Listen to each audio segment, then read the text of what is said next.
tributary to this. Probably commerce had moved there.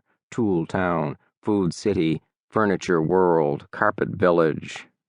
Well, but there was also, almost indistinguishable, a narrow black line he could take soon instead.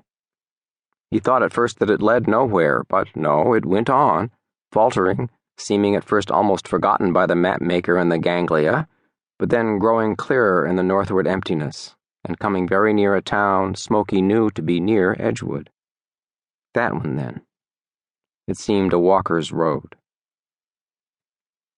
After measuring with his thumb and finger the distance on the map he had come, and how far he had to go, much farther, he slung on his pack, tilted his hat against the sun, and went on. A long drink of water.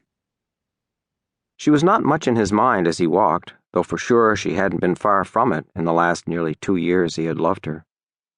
The room he had met her in was one he looked into with the mind's eye often, sometimes with the trepidation he had felt then, but nowadays with a grateful happiness. Looked in to see George Mouse showing him from afar a glass, a pipe, and his 2 tall cousins, she and her shy sister behind her. It was in the Mouse townhouse, last tenanted house on the block, in the library on the 3rd floor, the one whose mullioned windows were patched with cardboard, and whose dark rug was worn white in pathways between door, bar, and windows. It was that very room. She was tall. She was nearly 6 feet tall, which was several inches taller than Smoky. Her sister, just turned 14, was as tall as he. Their party dresses were short and glittered, hers red, her sister's white. Their long stockings glistened.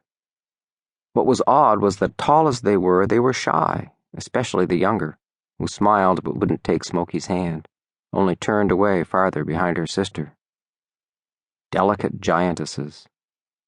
The older glanced toward George as he made debonair introductions. Her smile was tentative. Her hair was red gold and curly fine. Her name, George said, was Daily Alice. He took her hand, looking up. "A long drink of water," he said, and she began to laugh. Her sister laughed too, and George Mouse bent down and slapped his knee. Smoky, not knowing why the old chestnut should be so funny, looked from one to another with a seraphic idiot's grin, his hand unrelinquished. It was the happiest moment of his life. Anonymity. It had not been until he met Daily Alice Drinkwater in the library of the Mouse townhouse, a life particularly charged with happiness, but it happened to be a life suited just right for the courtship he then set out on. He was the only child of his father's second marriage, and was born when his father was nearly 60. When his mother realized that the solid Barnable fortune had largely evanesced under his father's management, and that there had been therefore little reason to marry him and less to bear him a child, she left him in an access of bitterness. That was too bad for Smoky, because of all his relations she was the least anonymous. In fact, she was the only one of any related to him by blood whose face he could instantly bring to memory in his old age, though he had been a boy when she left. Smoky himself mostly inherited the Barnable anonymity, and only a streak of his mother's concreteness.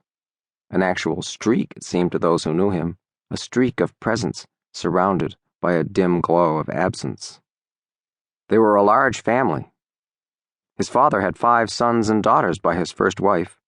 They all lived in anonymous suburbs of cities in those states whose names begin with an I, and which Smoky's city friends couldn't distinguish from one another. Smoky confused the catalog himself at times. Since his father was supposed by them to have a lot of money, and it was never clear what he intended to do with it, Dad was always welcome in their houses. And after his wife's departure, he chose to sell the house Smoky was born in, and to travel from one to another with his young son, a succession of anonymous dogs, and 7 custom-made chests containing his library.